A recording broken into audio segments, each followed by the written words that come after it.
Good afternoon, and welcome to the EMA's 25th Anniversary Knowledge Series.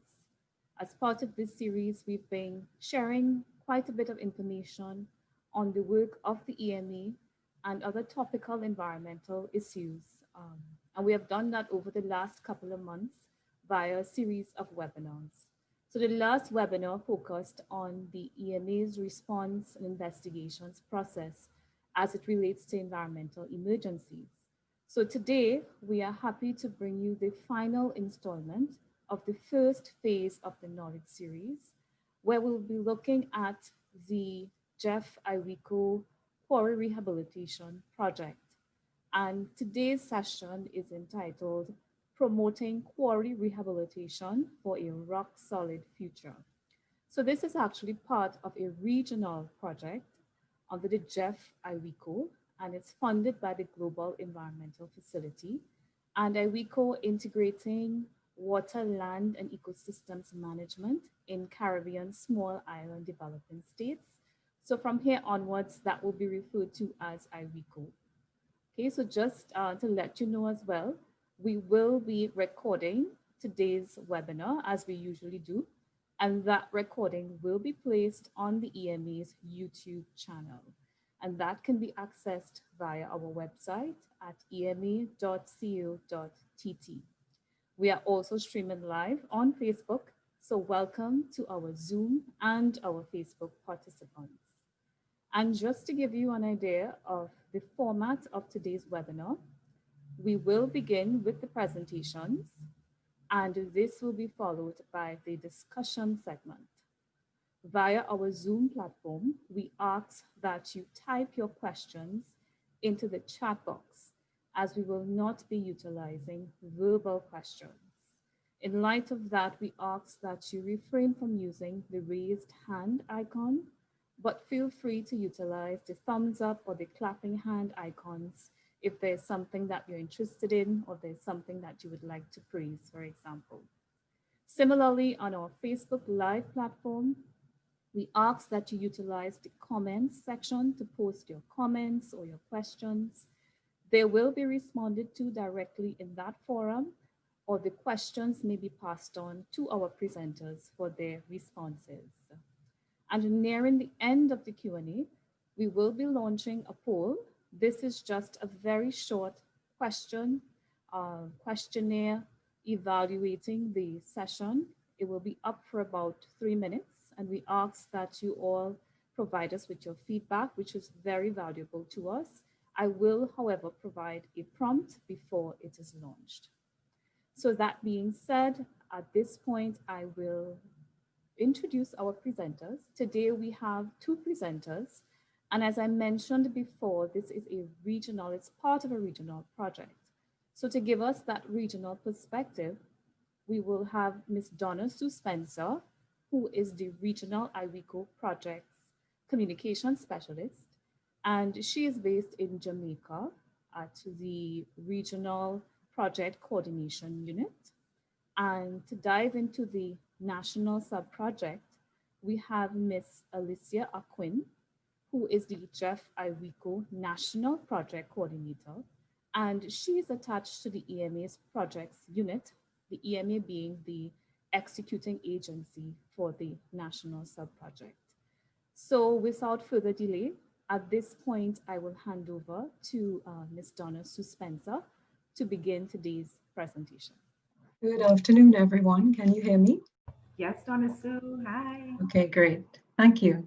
Good afternoon, everyone. And thank you very much to the EMA for giving the project coordination unit, the Regional Project Coordination Unit, which is based in Kingston, Jamaica, at the Cartagena Convention Secretariat, the opportunity to provide the regional context for this, this project. If we could begin the slides, please. The IWECO project is UNEP implemented and Global Environment Facility funded. It is consisting of 10 countries in total. Next slide, please. And the origin of the project or the early precursor would have been the IW Eco project, which some of you may remember. It was also a watershed project, and Trinidad and Tobago was also a part of the project, one of 13 countries. But the site of that project for Trinidad and Tobago was actually the Coland watershed in Tobago. So it may be quite new to people in Trinidad in particular. And the JFIW CAM project spanned the period 2006 to 2011. Much of the learning in that project was applied in the design of the new project, IW Eco. Next slide, please. IW Eco is a 5-year-long project, which has substantial funding, direct grant funding of almost $22 million from the Global Environment Facility. And it is one of their multifocal projects. So it focuses on biodiversity, land degradation, international waters, and sustainable forest management. And we work, yes, implemented by UN Environment and hosted by the Cartagena Convention Secretariat, but in addition, supported also by the Small Grants Program, which is responsible for a lot of the livelihoods work under the project. Next slide, please. The Cartagena Convention, I'm going to spend a bit of time explaining it because fundamentally, IW Eco exists to support many of the objectives of the Cartagena Convention. So let's take a quick look at the convention, which is basically coordinated by the Caribbean Environment Program in Kingston. Next slide, please. So the Cartagena Convention is quite special in that it's the only legally binding regional agreement for the protection and development of the marine environment in the wider Caribbean region. And it was originally ratified in it originated in 1983. But it consists of 3 technical protocols, which I'll show shortly, and it is supported by various regional activity centers. One of the regional activity centers is actually based in Trinidad and Tobago. It is the Institute of Marine Affairs in Chaguaramas. Next slide, please. And the goal of the Cartagena Convention is basically to support protection of the marine environment. So here we see quickly the 3 protocols, and the one that we're really going to focus on is the one furthest right, which is the land-based sources and activities of influencing marine pollution. And that entered into force in 2010. The next slide, please. So the Cartagena Convention and basically looks at a number of different things or works in several different areas, beginning with habitat degradation. And you will actually see that the Trinidad and Tobago National Subproject under IW Eco largely focuses on preventing or controlling habitat degradation. So habitat degradation is one, pollution, overfishing, weak governance, and ultimately also climate change. These are the areas of work of the convention. Next slide, please. So we have 10 small island developing states participating in the IW Eco project. And you can see that they are listed there, Trinidad and Tobago being one of the 10. 8 of the countries, Antigua and Barbuda, Cuba, the DR, Jamaica, St. Kitts and Nevis, St. Lucia, St. Vincent and the Grenadines, and Trinidad and Tobago have national projects. These are on-the-ground examples of the kind of work that we want to promote. And 2 of the countries, Barbados and Grenada, benefit from overall regional activities. Next slide, please. So the project objective, I'm actually going to read it because it's quite comprehensive, is contribute to the preservation of Caribbean ecosystems that are of global significance and the sustainability of livelihoods through the application of existing proven technologies and approaches that are appropriate for SIDS, through improved fresh and coastal water resources management, sustainable land management, and sustainable forest management that also seek to enhance resilience of socio-ecological systems to the impacts of climate change. It is therefore quite an ambitious project that we hope to learn quite a lot from. Next slide, please. We look back at the areas of focus of the Cartagena Convention here, and the areas highlighted in blue on the slide. You can see the IWECO national activities. They really do try to support these particular areas. Habitat degradation we'll focus on particularly, and they might be erosion, sedimentation, and invasive species. Next slide, please. So this is the project structure in terms of the components, and the only one we really need to focus on today is component 1, which is where all of our national projects sit. The other components 2 and 3, which deal with indicators and policy, legislative, and institutional reform and capacity building, these 2 components support the regional activities, but Trinidad and Tobago's sub-project falls under component 1. Component 4, which is the area that I work a lot in, has to do with exchange of knowledge, documentation of lessons learned, general communications. Next slide, please. And if we look at this, we can see that the distribution of funding overall for the various national projects. And we see that Trinidad and Tobago receives funding of $643,658,000 US, which is substantial. But you can also see that it is among the smallest, if not the smallest, of the national sub-projects. It has a time frame of 4 years. And of course, Alicia will go into more detail on that. But in addition to the direct grant funding that is provided by the GEF, the government of Trinidad and Tobago provides substantial co-financing. This is in-kind support and generally provides additional value, which enables much more activity at national level than would otherwise be possible. And of course, as the project develops, there is also contribution of private sector support, which also provides indirectly another kind of funding support. The next slide, please. And we in the Regional Project Coordination Unit in Jamaica, we support all countries, including Trinidad and Tobago, in several different ways, with technical and operational guidance, with country communication campaigns, generally advised, with technical monitoring and evaluation where necessary, with the provision of relevant information and information materials. We have a project website, we do direct mailing, and we have various communication tools, which are also available to all of the national projects. We try to highlight and recognize successes via our regional communication tools. And we promote generally networking and exchanges between the projects so that there's cross-learning.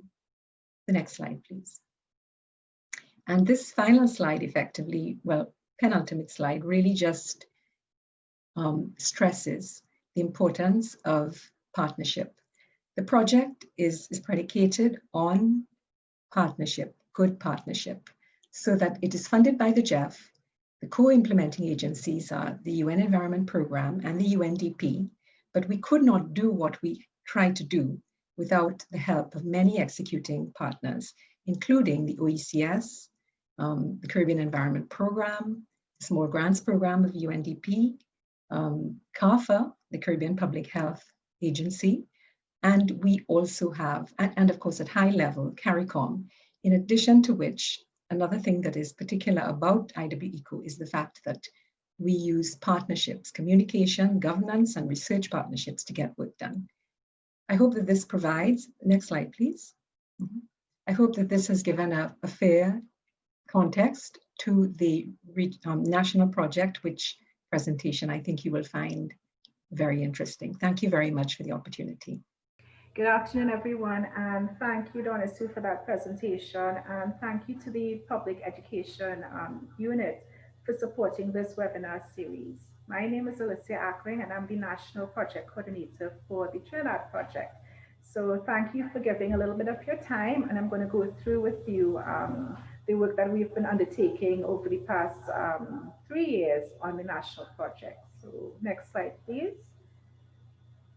So the Trinidad sub-project is located in the northeast of Trinidad in the Valencia area. And the project aims to address issues of land degradation as it relates to quarrying and the consequential biophysical and socioeconomic impacts that result from quarrying. And the quarries that we're looking at are sand and gravel pits, right? And that is coming out of the Trinidad and Tobago National Action Program to combat land degradation. Of course, the executing agency is the Environmental Management Authority, and we lend technical and administrative support to the execution of the project here nationally. Again, the total project budget is 643,000 USD, thereabouts, but even though it's one of the smaller funded projects, you'll see as I go through my presentation, the sort of impact that we're hoping to have, the positive impacts on addressing such an issue that can be deemed negative. So if you look in the top right-hand corner, that picture shows our project site, our main project site at National Quarries on day one, which was May 2017 when we first started. And then at the bottom, we'll go through how we got from that picture on top to that picture that you see at your bottom right-hand corner of your screen. Next slide, please. So the project, there's 6 project objectives under IWECO Trinidad. And the major one is to reduce negative ecological impacts of quarrying. And these are mainly dust pollution, soil degradation, loss of wildlife habitat. And this all feeds into the targets that we need to meet in terms of our efforts, our national targets. We are signatory to the United Nations Convention to Combat Desertification. And what we do in terms of the rehabilitation of quarries, that would be counted towards our national efforts. We also try to meet our Sustainable Development Goal targets, and the 3 ones that guide our efforts here in the national project in Trinidad and Tobago. It's SDG 13, climate action, SDG 15, and SDG 17. And I'll go through those a little bit more in terms of our interventions as we move forward. One of the more interesting approaches that we have taken under the IWECO project here in Trinidad is the promotion of sustainable waste management and the diversion from landfill of tree and grass cuttings, waste tops, and sargassum. That's one of the major interventions that we have used on our pilot project. And sargassum, you know, when this project started in 2017, was a major negative environmental impact that we were facing, where sargassum was washing up on our east coast. Waste tops, as we go into this presentation, waste tops is something that we got support from the Carib Brewery as a sort of nutrient that we used in our mulching, and then tree and grass cuttings. And we partnered with the Sangre Grande Regional Corporation to collect that tree and grass cuttings that otherwise would have been more or less dumped into a landfill, and to divert that to create the mulch for our project. So next slide, please. All of this that we're doing, we need to share our information, and this is where the transfer of knowledge comes in. And we are developing guidelines for quarry rehabilitation. There's a draft guideline that the EMA has provided, and it's currently out for stakeholder input, and the creation of awareness tools, as well as action learning opportunities and workshops. This project, even though it addresses an environmental issue of quarry rehabilitation, we also look at livelihood opportunities, because this project occurs in a community in Northeast Trinidad, and you know, the community, in terms of sustainability, we get them involved in what we do. The sixth objective is to promote collaboration, and as Donna Sue mentioned, this project is about collaborative efforts. You know, we look at the national agencies, the NGOs, the community, and all sectors of society that would help to support the work that we do. And this interconnectedness and this level of support helps us to create that sense of ownership for any sort of development project that this is, as well as to promote the sustainability as we move forward. Next slide, please. So out of these objectives, we have 5 main activities, which are to promote quarry rehabilitation through demonstration, um, to support operator compliance for legal requirements for rehabilitation, to build the capacity amongst our project stakeholders, to transfer knowledge, all that we learn, how do we transfer that knowledge now to the sector in terms of improving what they do, and to promote replication of activities and efforts. And then the 5th one is to identify livelihood opportunities and economic generation for our community and stakeholders that we work with. This is our project family, and as you can see, it's centered around people.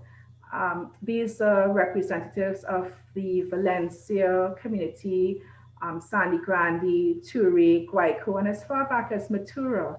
And this project takes place in their backyard, Northeast Trinidad, in that area where quarrying, the sand and gravel pits are predominant.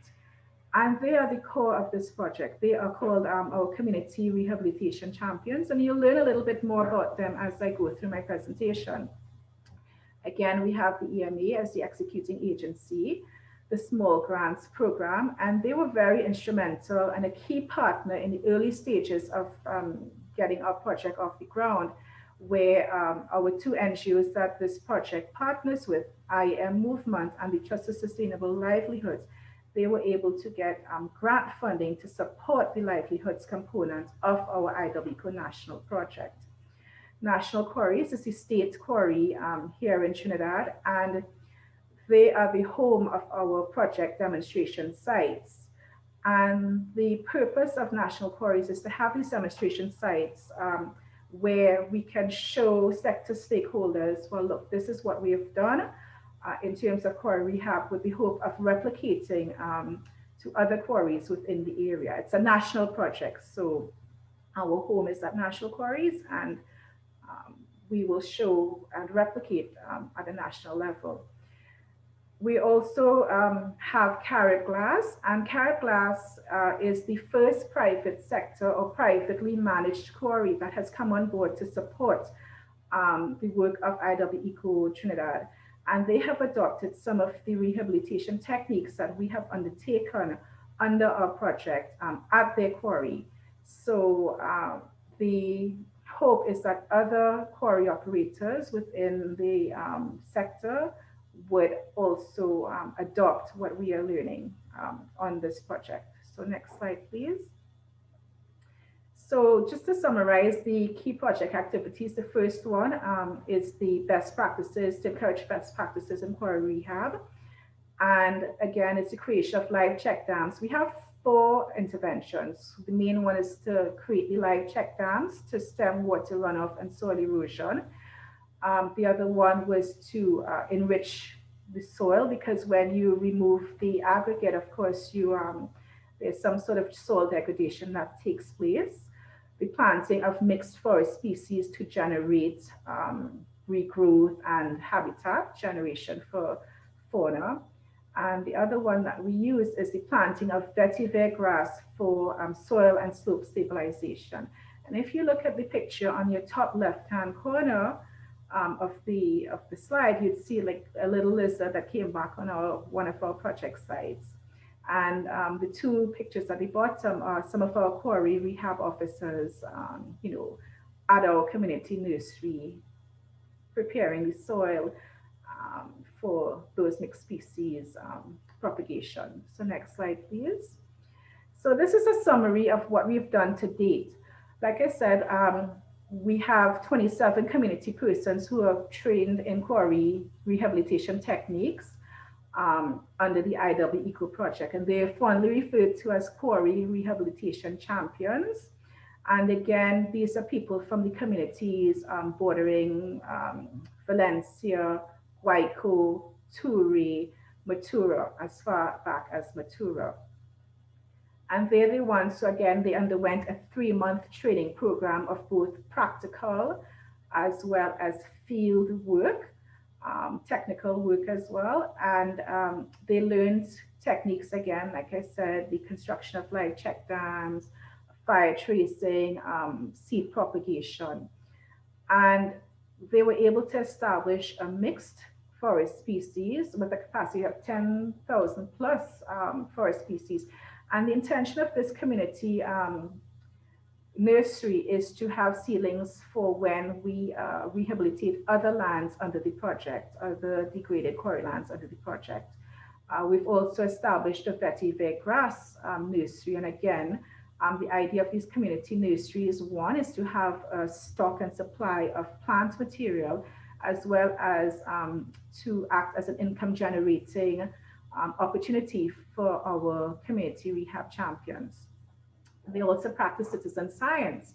Our community members are heavily engaged in the collection of data for our project in terms of, number of plants planted, the species planted, their growth rate, carbon sequestration ability, which is one of the things that we're looking at and hoping to measure under this project. So they're heavily involved. And again, that the slide that I showed, they are at the center of our project. And all of this, we started interventions in May 2018. And it didn't take too long for our national community to take stock of the work that we were doing. And the National Quarries, they were awarded the Energy Chamber of Trinidad and Tobago Award for Best Social Investment for 2018. So that sort of gave us the impetus and the little extra encouragement to say, okay, 6 months into this program and we must be doing something right. So that's the national award that National Quarries, in conjunction with the IWECO Quarry Rehab Champions, that we were able to win in 2018.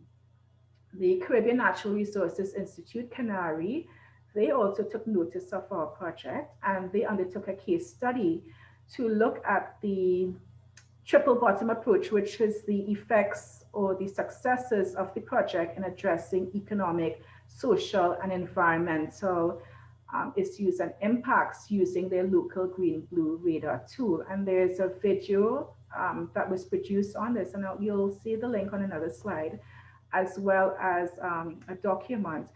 And the hope is to see and to assess early, how best the project is meeting its main objectives and targets. And the three, again, would be the economic, environmental, and social. So we also, to date, we've estimated about 10 hectares we have rehabilitated through our national quarries, as well as Carib Glass. We have 3 hectares in progress, and Carib Glass, they're committed to do another hectare using IWECO rehabilitation techniques.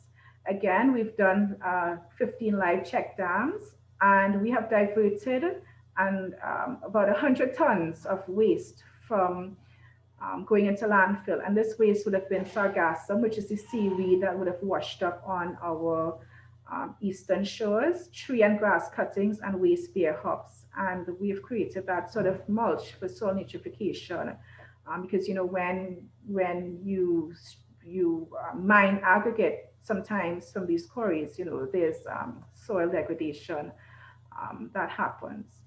And then we've planted 5,000 plus mixed forest species. And quarrying happens and occurs in what would have been forest reserves. So we try to put back what that land would have looked like at the beginning. So that's why we're using these types of species that are indigenous to the area: Leucaena, Immortelle, Olivaea, Purple Heart, etc. So next slide, please.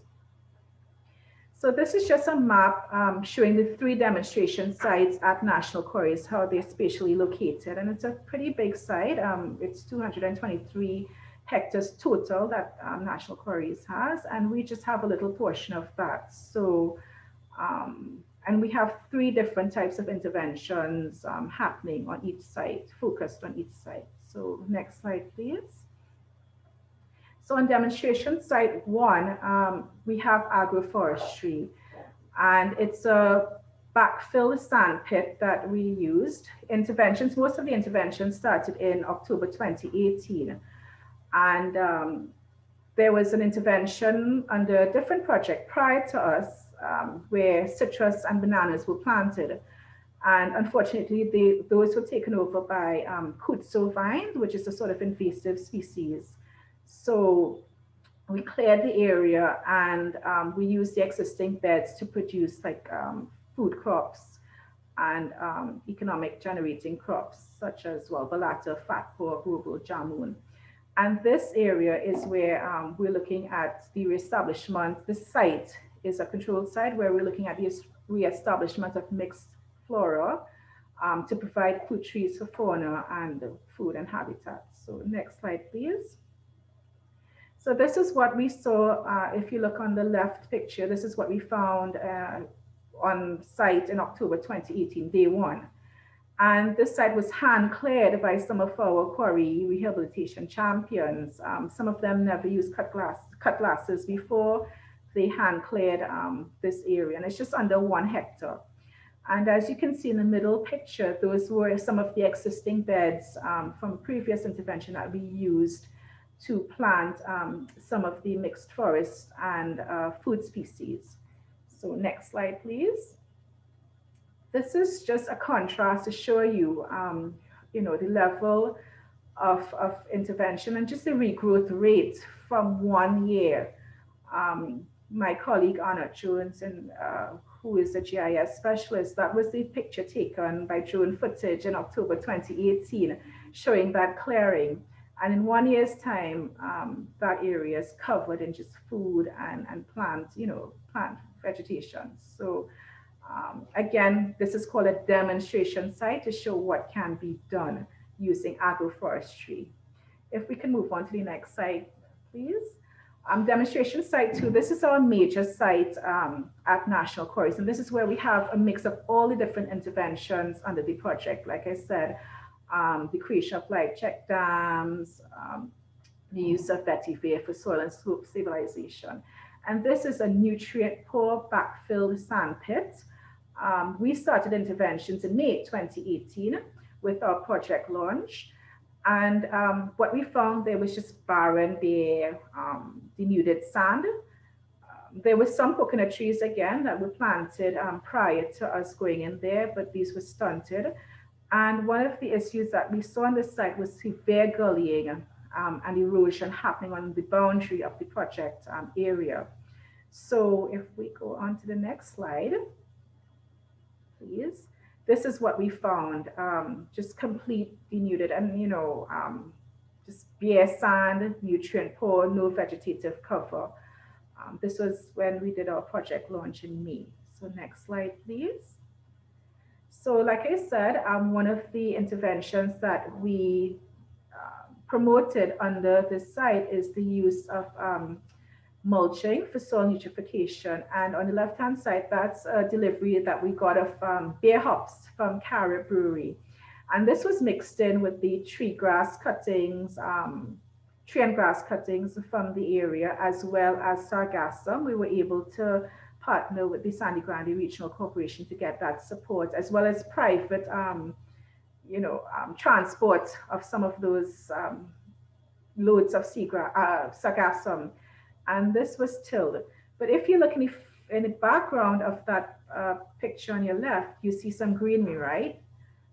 On the right-hand side, you'd see we got watermelons from that. So that is a 3-month growth that you see from just mixing the sargassum, the tree and grass cuttings, and the beer hops. And we were able to get 3 months. This picture on the right-hand side was taken in August 2018. And just, we're on the field and just walking, doing our observations, and someone's boot hit something. I'm like, oh gosh, what is it? We got about 6 watermelons, and that's probably just some seedlings that people may have, thrown out their window or so along the way. And that got mixed in to the grass cuttings that we use. So pretty good coverage from, 3-month regrowth. So next slide, please. One of the interventions that we're very proud of is the construction of the live check dams. And that again was used to stem the erosion and the sort of gullying that we're seeing there. And it's just, it's using resources from the surrounding forest and This check dam is a sort of netting, a sort of kind of fencing dam, check dam, to stem that sort of gulling and erosion. And these were constructed by our community rehab champions. So if you go on to the next slide, please. Again, the other intervention that we used was the vetiver grass. And on the picture on your left, if you look at the vetiver grass roots, those roots grow 8 to 10 feet down, and they would hold, they build a sort of web, and they hold the soil together, right? And it forms that sort of netting. So the middle picture, you'd see our champions, you know, on their hands and knees, planting this vetiver grass along that sort of kind of gully where water, you know, where water flows down to the middle of our project site, you know, to sort of stem that.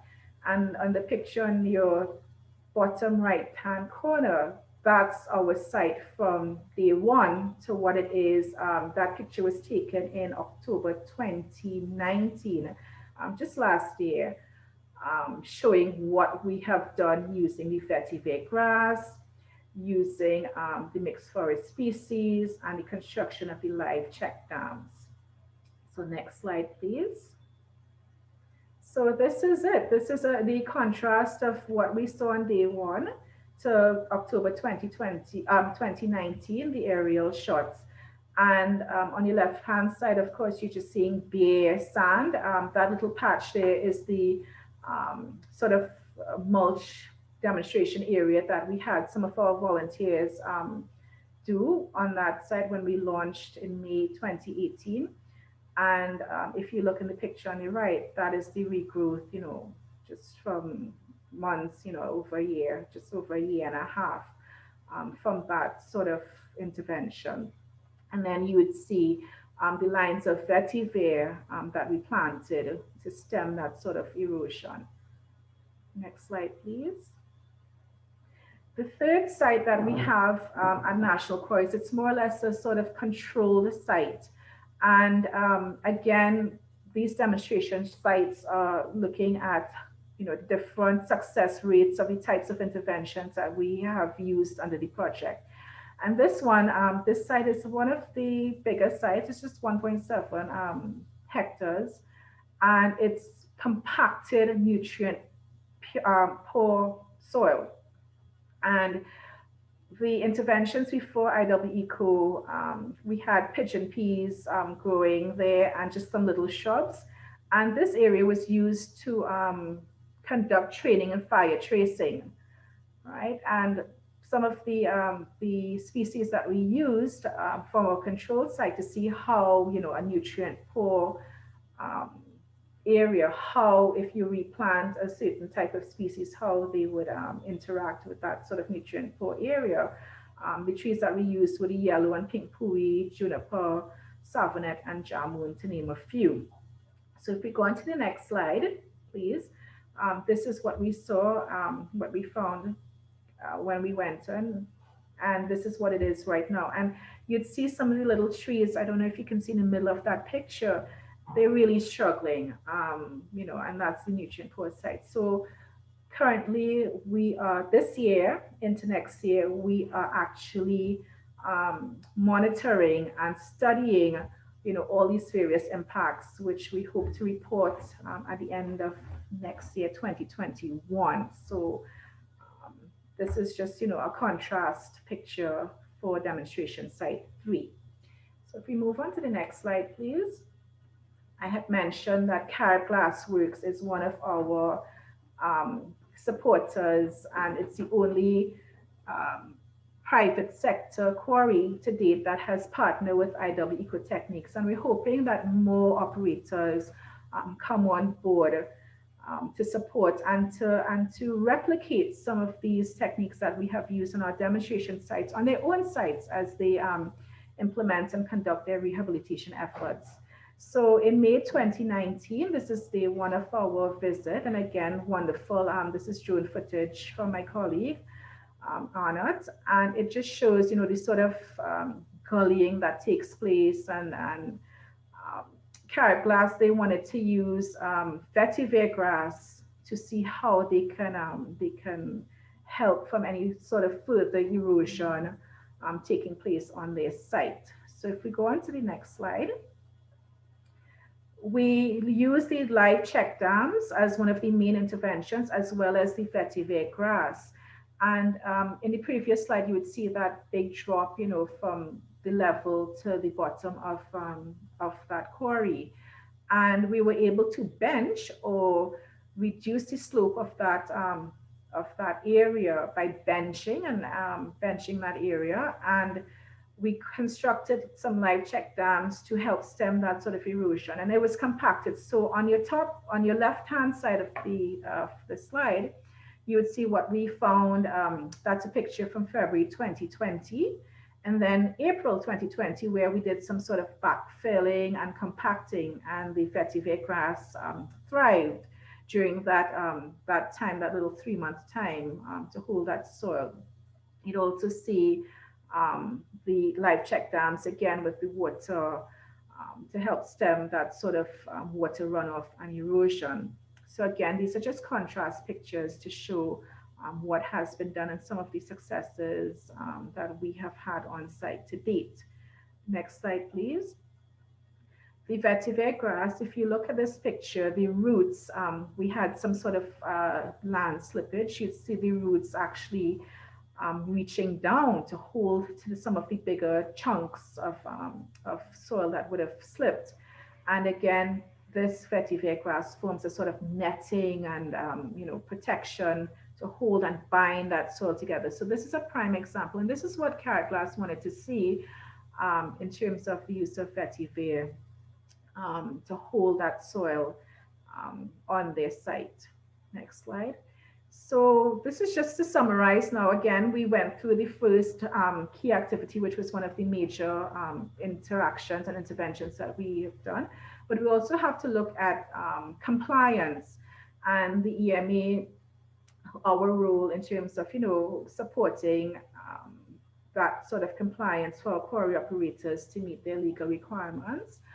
And when enforcement does not have to be punitive, right? So this is where our role in terms of action, learning, and doing.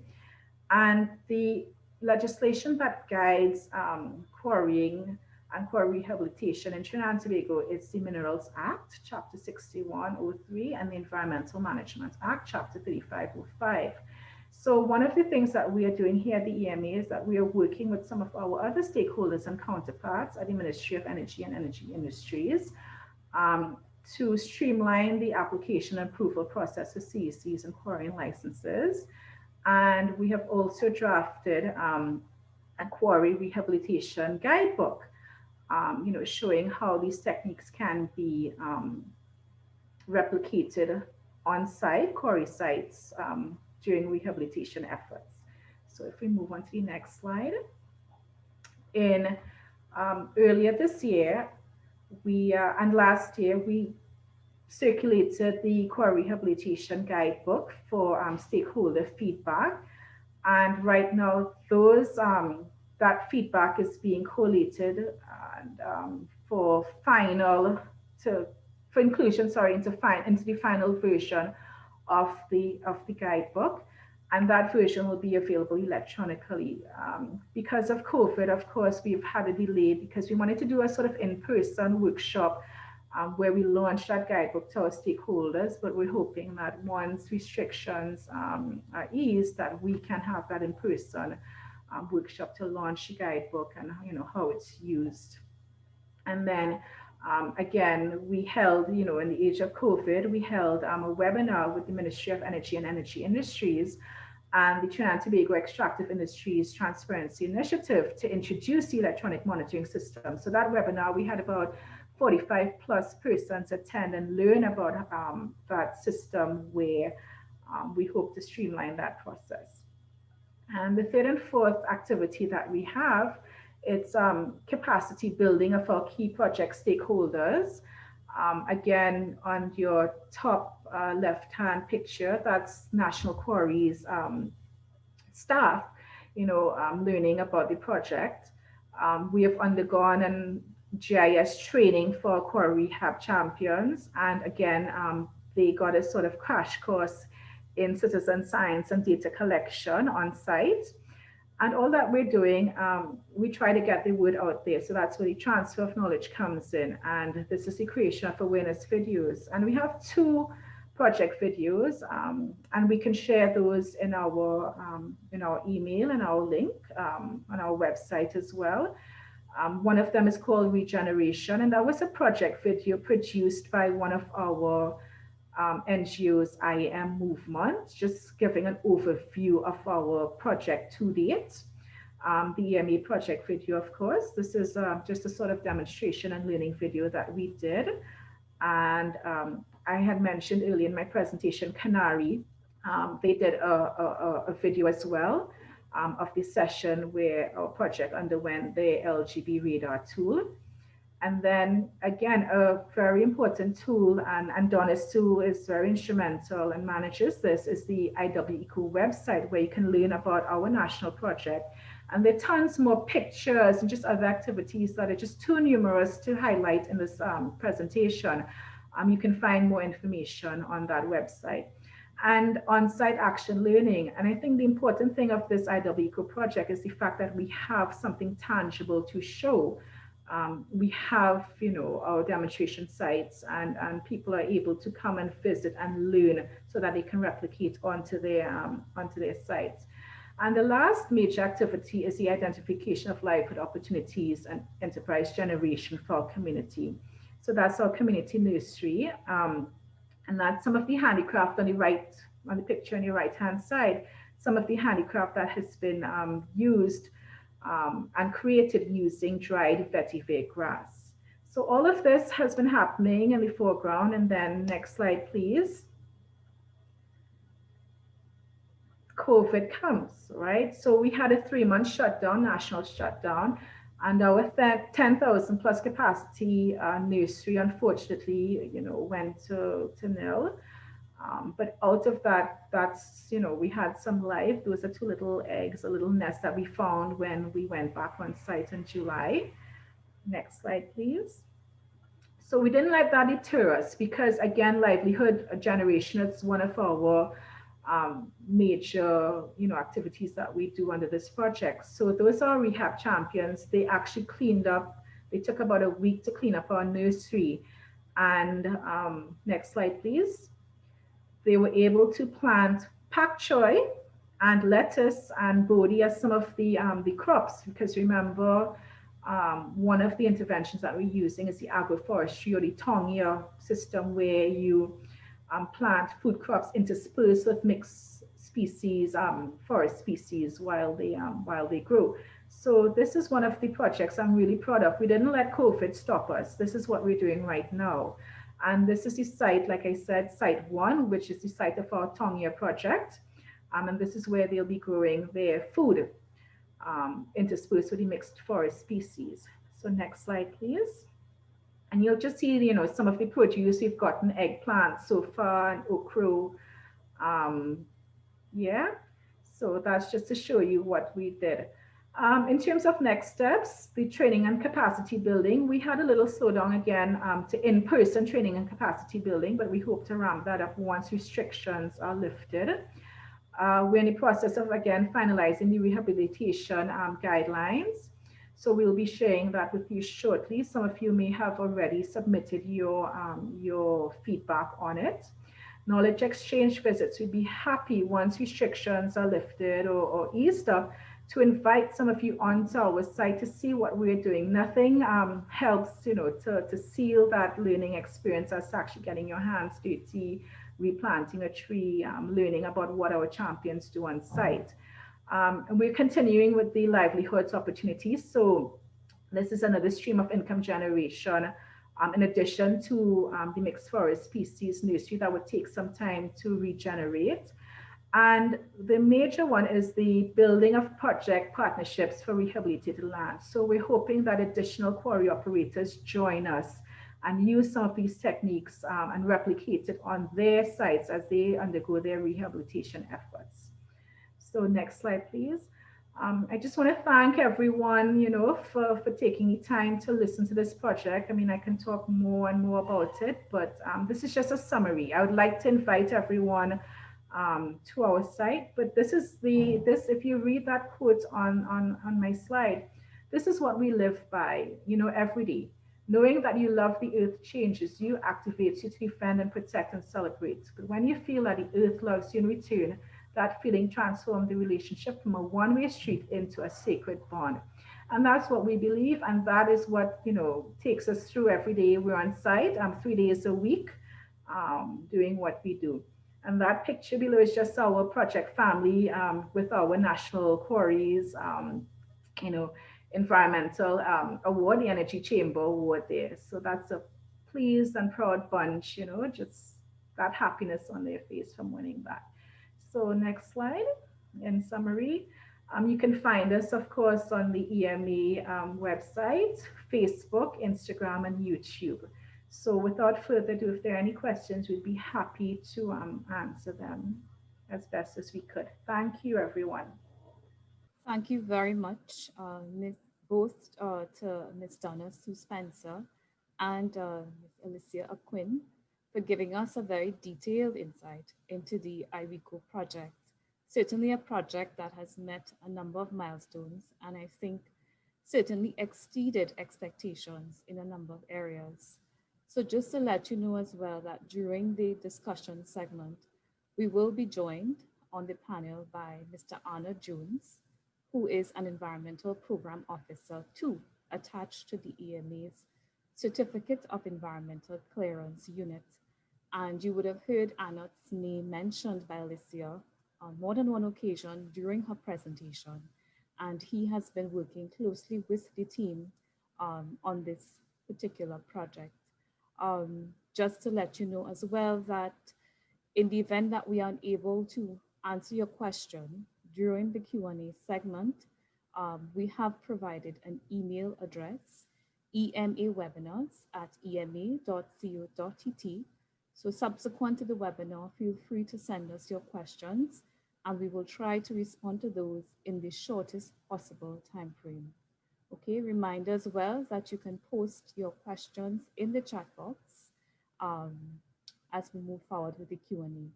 So let's get into the first question. So there is a group called Vetiver TNT in Trinidad. Why didn't you use them?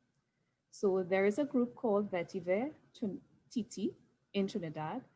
Why wasn't this group utilized? Alicia? Actually, Vetiver TT was in fact used. It's a sort of relationship between IAM movement and Vetiver TT. So they provided the technical component in terms of the Vetiver use of vetiver for soil stabilization and erosion, and then the actual physical work was done by our quarry rehabilitation champions, which was also co-managed between the Trust for Sustainable Livelihoods and IAM movement. So yes, Vetiver TT is in fact intimately involved with our project. So thank you very much, Alicia, for providing that clarification. And we move on to the second question. Was National Quarries the only operator for the sites being rehabilitated in your presentation? So I'll repeat the question. Was National Quarries the only operator for the sites being rehabilitated in your presentation? No, National Quarries is the main demonstration site, of course, it being the state quarry in Trinidad and Tobago. So we thought it would be wise, and it was the home for all of the different interventions that we've done under IWECO.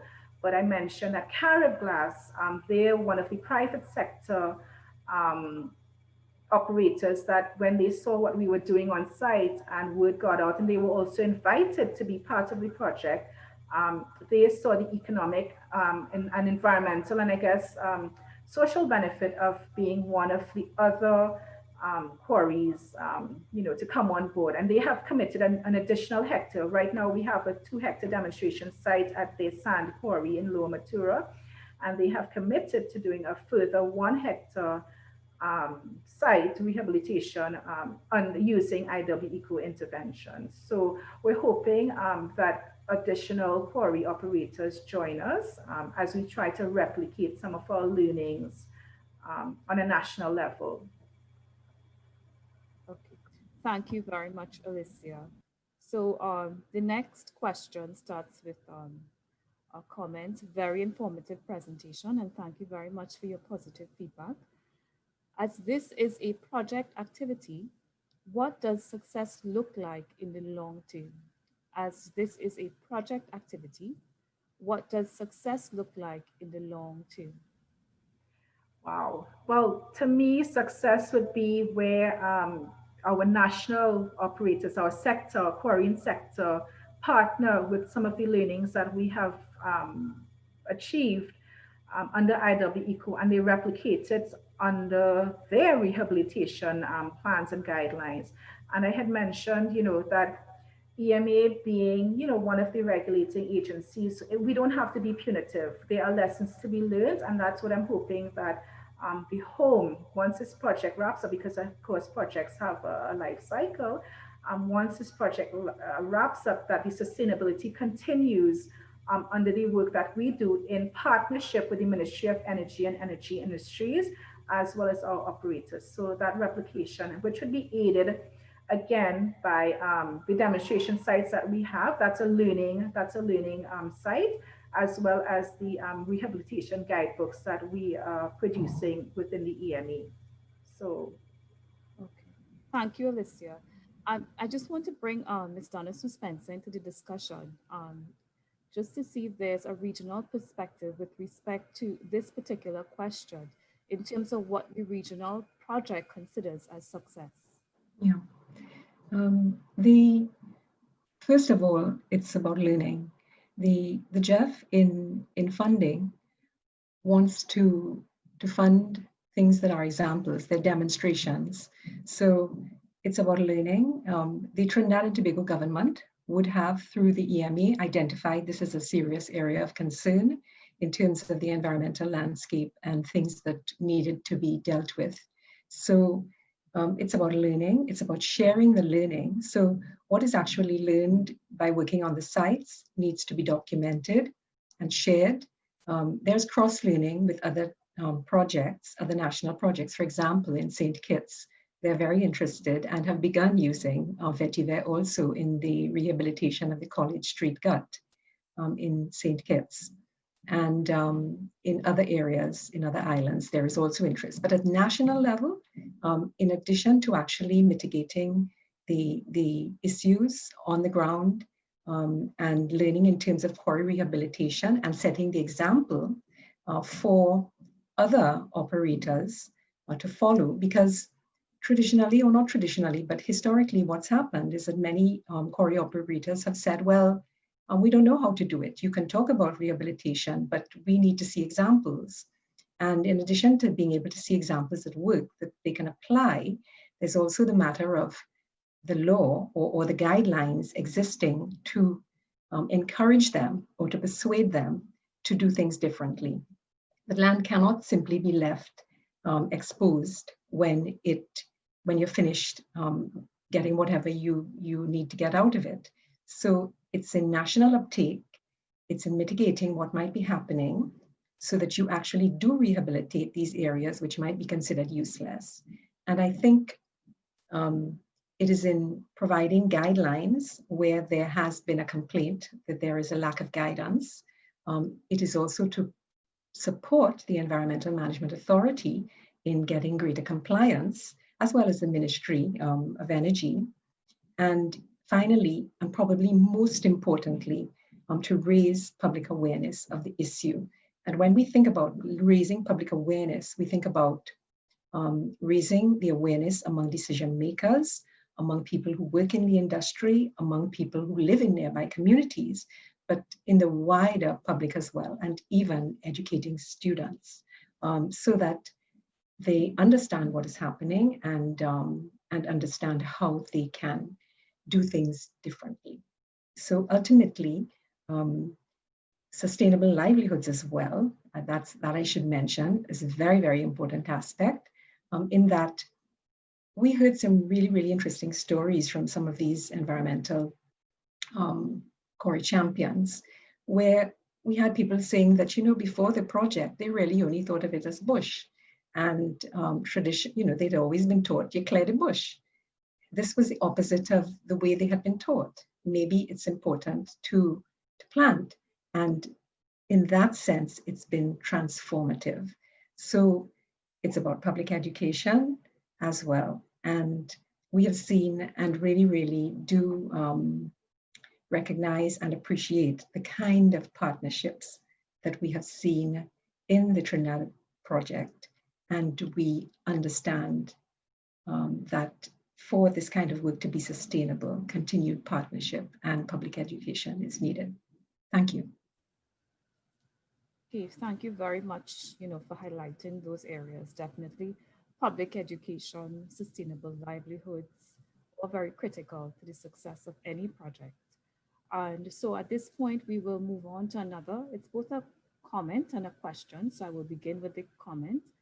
Very good presentation, and thank you again for your feedback. Is there any risk of increased soil salinity from using sargassum? If so, how was this mitigated? Is there any risk of increased soil salinity from using sargassum? And if so, how was this mitigated? Hi, thank you for your question. This is where we are undertaking now further study in collaboration with Vetiver TT, IEM Movement, and the University of the West Indies to measure that. We did see, just in layman's term, because of course it was a demonstration site, some of the sort of results that we saw like immediately some of the vetiver grass around that sargassum patch that we used, we saw like sort of they got burnt and dried. So this is further being investigated now in terms of, what sort of salinity or acidity would happen from using that mulch. But again, in terms of coverage, in terms of vegetative growth, we have had some successes using that mulching, and this is going to be further studied under a 1.5 year study that is currently being done with IAM Movement, Vetiver TT, and the University of the West Indies, their soil and hydrology departments. So I'm hoping that once we have those reports ready, again, at the end of those studies, the 1.5 year study, we'll have those case studies ready to share with you. But at this point in time, scientifically, no, we don't have it, but it is further being investigated as you continue. Okay, thank you very much, Alicia. So the next question, as an NGO, are there opportunities for NGOs with an environmental agenda to be able to partner with IWECO TT on project activities? So as an NGO, are there opportunities for NGOs with an environmental agenda to be able to partner with the IWECO project activities? The short answer is yes, and we welcome all NGOs with an environmental agenda. And that's where the capacity building and the sustainability comes into this project. We started off with the IEM Movement and the Trust for Sustainable Livelihoods because they were the ones immediately available with the technical capacity to assist us in what we need to do. But certainly, and that's the hope, there are one or two that we have been talking to behind the scenes, and that's where the action learning comes in. We've invited, one of them actually came onto site in July because of some of the interventions that they are undertaking in terms of fire tracing and reforestation. They felt that we can have that sort of partnership moving forward.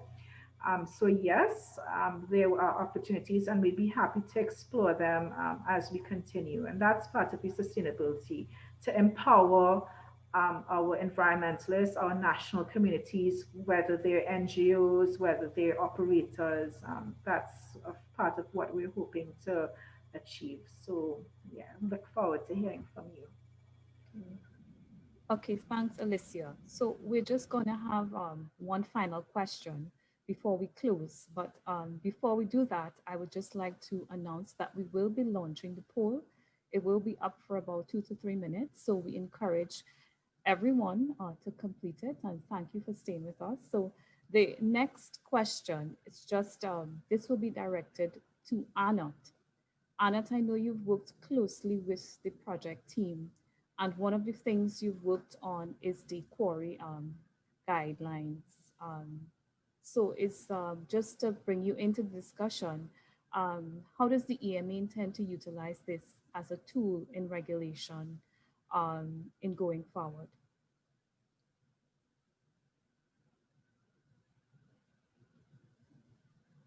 Hi, good afternoon, and thanks for that question and introduction, Nadia.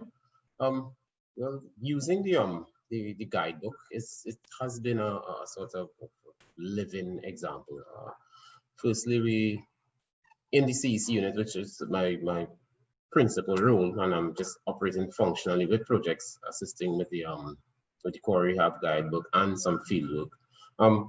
Definitely, we see as was mentioned before, operators alluding to the fact that they're uncertain how to proceed with rehabilitation efforts. So even in conceptualizing your quarry and conceptualizing your facility, you could begin by incorporating some of the interventions that have been practiced, that have been demonstrated as being successful into your project concept, into conceptual designing your facility. So even at the conception phase, we can see some potential benefits of using the guidebook, as well as in developing the guidebook. I shouldn't say developing, but in updating and making it functional in this current climate. We've engaged a lot of stakeholders, be it quarry operators, regulators, civil society organizations. So we got this broad spectrum of input.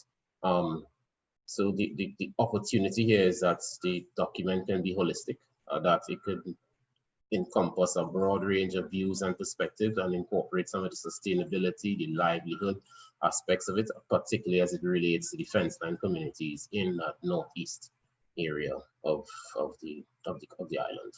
Thank you, Nadia. Okay. Well, thank you, Anat. I mean, this project has shown that collaboration has been key with all the critical stakeholders, and you know, definitely I see it as something that, you know, the quarry sector will definitely buy into because of all the successes it has had thus far. So on that note, we will end today's session. I just want to thank our viewers. Some of you would have joined us on previous webinars. And just to let you know, if you need more information on the IWECO TT project, as well as the regional project, you can log on to their website. And if you'd like to look at previous webinars that you've missed, or you may want to take a second look, they are available on the EMA's YouTube channel, and you can log on to our website at ema.co.tt in order to access the YouTube channel. So thank you again for your participation, and stay tuned into the EMA for future initiatives like this in 2021. And please remember to stay safe and wear your mask.